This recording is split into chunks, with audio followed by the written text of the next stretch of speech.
സ്വാതന്ത്ര്യം നേടിയ ഒരു രാജ്യം.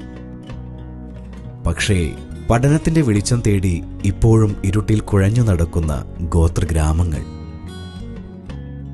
അവിടെ നിന്നാണ് തരിയോട് SILP സ്കൂളിന്റെ കഥ തുടങ്ങുന്നത്. ഒരു ചെറിയ കുടിലിൽ നിന്ന് തുടങ്ങുന്ന ഈ പഠനയാത്ര വർഷങ്ങൾക്കു ശേഷം ഒരു സംസ്ഥാനത്തെ തന്നെ പ്രചോദിപ്പിക്കുന്ന മാതൃകാ വിദ്യാലയമായി ഉയർന്നു. 1947 ഇന്ത്യക്ക് സ്വാതന്ത്ര്യം ലഭിച്ചു. പക്ഷേ രാജ്യത്തിന്റെ യഥാർത്ഥ സ്വാതന്ത്ര്യം ഗ്രാമീണ ജനതയുടെയും ഗോത്രവിഭാഗം ജനതയുടെയും വിദ്യാഭ്യാസത്തിലൂടെയാണ് പൂർണ്ണമാവുക എന്ന് വിശ്വസിച്ച ചിന്തകനായ ശ്രീ ഗോപാലകൃഷ്ണ ഗോഖലെ പുതിയ തരത്തിലുള്ള ഒരു ആശയത്തിന് അടിത്തറ വെച്ചു. ആ കാലത്ത് ഗ്രാമങ്ങളിൽ അധ്യാപനത്തെക്കാൾ വലിയ ഒരു പ്രതീക്ഷയില്ലായിരുന്നു. അവിടെ നിന്നാണ് SALP ഏകാധ്യാപക വിദ്യാലയം എന്ന പ്രസ്ഥാനം ജനിച്ചത്. അധ്യാപകൻ ഒരു പഠിപ്പുകാരൻ മാത്രമല്ല, ഒരു കുടുംബാംഗവും സുഹൃത്തും ഒരു ഗ്രാമത്തിന്റെ വെളിച്ചവും ആകണമെന്ന ആശയം. സർവൻസ് ഓഫ് ഇന്ത്യ സൊസൈറ്റിയുടെ നിർദ്ദേശപ്രകാരം കർണാടക സ്വദേശിയായ LN റാവു വയനാടിന്റെ കുന്നുകളിലേക്ക് യാത്രയായി. റാവുവിന്റെ വിദ്യാഭ്യാസ സ്വപ്നത്തിന് ശക്തമായി ഒപ്പം നിന്നത് അന്നത്തെ പാർലമെന്റേറിയനായിരുന്ന MK ജിനചന്ദ്രനാണ്. ഗോത്രവിഭാഗം കുട്ടികൾക്ക് ഒരു സ്കൂൾ, അതിന്റെ ഭൂമി മുതൽ അടിസ്ഥാന സൗകര്യങ്ങൾ വരെ ജിനചന്ദ്രൻ സാർ മുൻകൈയെടുത്ത് ഒരുക്കി.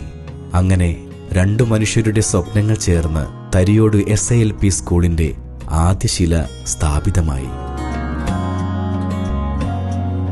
1950 ബാണാസുര സാഗർ നിർമ്മാണ സ്ഥലത്തിന് സമീപം ഒരു ചെറു കുടിലിൽ ഒരു സ്കൂൾ ജനിച്ചു. ഒരു അധ്യാപകൻ, 5-6 ബെഞ്ചുകൾ, കാറ്റടിച്ച ചുമരുകൾ, മുറ്റത്ത് ഓടിക്കളിക്കുന്ന കുറച്ചു കുട്ടികൾ. പക്ഷേ അതിൽ ഒരു വലിയ ശക്തിയുണ്ടായിരുന്നു. വിദ്യാഭ്യാസത്തിന്റെ ആദ്യ ശബ്ദം. ഡാം ഉയർന്നപ്പോൾ ഗ്രാമങ്ങൾ, വീടുകൾ, ഒരുപാട് സ്വപ്നങ്ങൾ, കൂടെ തരിയോട് SILP സ്കൂൾ, എല്ലാം ജലസമാധിയിൽ അമർന്നു. പക്ഷേ അവർ വഴിമാറിയില്ല. പഴയ സ്കൂളിന്റെ ഓടും ജനലുകളും കമ്പികളും എല്ലാം സൂക്ഷിച്ച് അവരതിനെ ബൈബിൾ ലാൻഡ് എന്ന പുതിയ സ്ഥലത്തേക്ക് കൊണ്ടുപോയി. 1990 ജനപങ്കാളിത്തത്തോടെ ഒരു പുതിയ സ്കൂൾ കെട്ടിടം ഉയർന്നു വന്നു.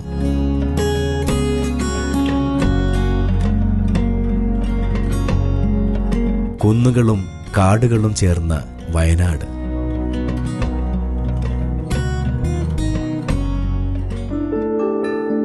പഠനത്തിന് അനുകൂലമല്ലാത്ത സാഹചര്യങ്ങൾ. തരിയോട് SILP സ്കൂളിൽ 86 കുട്ടികൾ.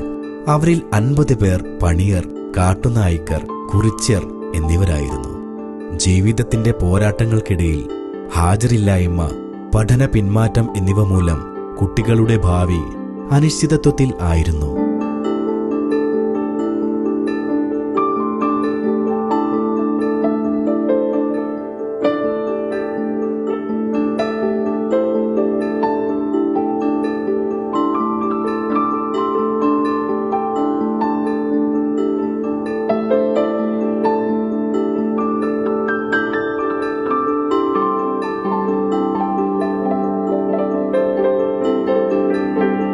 സ്കൂൾ ഒരു വഴിത്തിരിവിലെത്തി. ഈ കുട്ടികളെ എങ്ങനെ പഠനത്തിലേക്ക് തിരികെ കൊണ്ടുവരാം? 2007 തരിയോടിന്റെ ചരിത്രത്തിലെ സുപ്രധാന വർഷം. അധ്യാപകർ തീരുമാനിച്ചു, കുട്ടികൾ സ്കൂളിലേക്ക് വരാത്ത പക്ഷം സ്കൂൾ തന്നെയാണ് അവരിലേക്ക് പോകേണ്ടത്.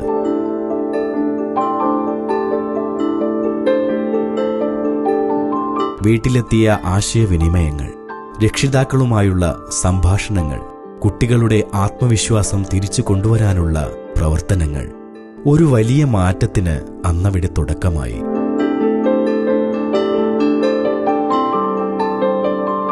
ക്യാമ്പസിലെ ഒരു മരത്തിൽ തൂക്കിയ ഒരു ടയർ ഊഞ്ഞാൽ, അതാണ് ആദ്യ ശ്രമം. കുട്ടികൾ ഊഞ്ഞാലാടാനായി എത്തിയപ്പോൾ സ്കൂളിന് ജീവൻ വെച്ചു. അധ്യാപകർ കളിയിലും സൗഹൃദത്തിലുമായി കുട്ടികളുടെ കൂട്ടുകാരായി മാറി. ആ സൗഹൃദത്തിൽ നിന്നാണ് പിന്നീട് പഠനത്തിന്റെ വാതിൽ തുറന്നത്. സ്കൂളിലെ സ്റ്റോറി ടെല്ലിംഗ് വാൾ, കുട്ടികളുടെ സൃഷ്ടിപരമായ ചിന്തയെ പഠനത്തിന്റെ ഭാഗമാക്കി മാറ്റുന്ന ഒരു മനോഹരമായ രീതിയാണിത്. വീട്ടിലെ ചുമരുകളിൽ ചോക്കുകൊണ്ട് വരയ്ക്കുന്ന സ്വാഭാവിക ശീലം സ്കൂളിൽ തന്നെ പ്രോത്സാഹിപ്പിക്കുകയാണ് ഇതിലൂടെ. ഓരോ ആഴ്ചയും ഒരു പുതിയ കഥ, ഓരോ വരയും ഒരു പുതിയ ആശയം, ഓരോ മായ്ച്ചുമാറ്റവും ഒരു പുതിയ തുടക്കം. ഈ നവീന രീതിയിലൂടെ കുട്ടികളുടെ സൃഷ്ടി, ധൈര്യം, ആത്മവിശ്വാസം എന്നിവ വളരുകയും പഠനം ഒരു ആനന്ദയാത്രയാവുകയും ചെയ്യുന്നു.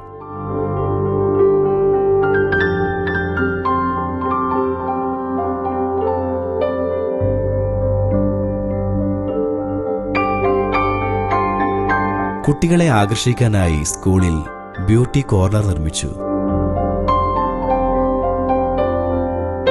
ചെസ്, ക്യാരംസ്, ഫുട്ബോൾ, റിംഗ്, കുട്ടികളുടെ ഇഷ്ടങ്ങൾ സ്കൂളിന്റെ മുറ്റത്ത് പടർന്നു പിടിച്ചു. അങ്ങനെ കുട്ടികളുടെ ഇഷ്ടം പഠനത്തിന്റെ വാതിലായി മാറി. പാഠപുസ്തകങ്ങൾ വലിയതും അവർക്കിഷ്ടമില്ലാത്തതുമായപ്പോൾ അധ്യാപകർ സ്റ്റാഫ് മീറ്റിംഗ് ചേർന്നു.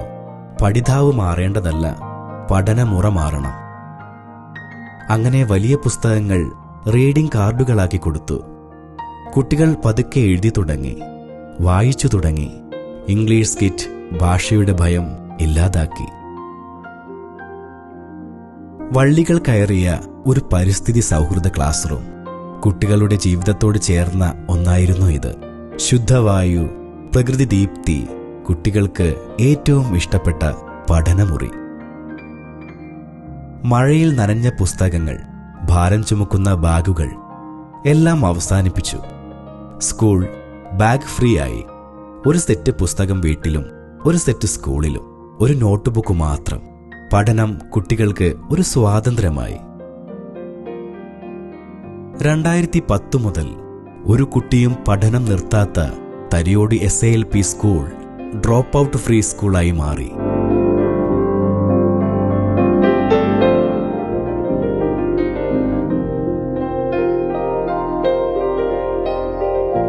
ഇന്ന് കേരളത്തിന്റെ പല ഭാഗങ്ങളിൽ നിന്നുള്ള അധ്യാപകരും വിദ്യാർത്ഥികളും ഇവിടെ എത്തുന്നു.